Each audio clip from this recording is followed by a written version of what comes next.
Alright guys, so in our project, Violence Against Women in Afghanistan, the sections that I'll be covering are the status of women in Afghanistan and their methods of repression. The status of women in Afghanistan is crazy. Only 1 in 50 women will die during pregnancy and childbirth. That's a huge amount.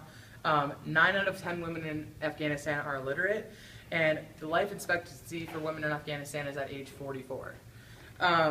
So already you know that the population of women is much smaller, and almost 60% of girls are married by age 16. So before they're even allowed to start their lives, they're already married and having babies.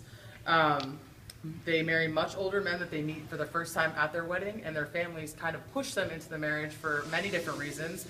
Some of those reasons could be because of money. They don't want to support their daughters anymore, so they marry them off to older men that can support them and their future children.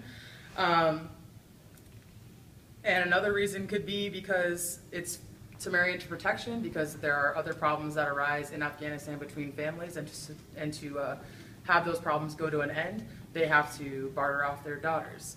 As far as their methods of repression, there's not much, because the women are so uneducated that they're unable to, become something other than a wife or a mother, or they're the ones that clean in the house. A lot of their husbands don't allow them to leave the house. They're supposed to stay in the house, and they don't go out.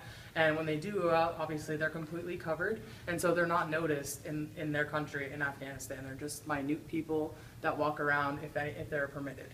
None of them are educated. 40% of them that are only have an elementary school education, so that's not much. So unfortunately, it's hard for them to speak up and stand up for their rights because they don't even know how to read.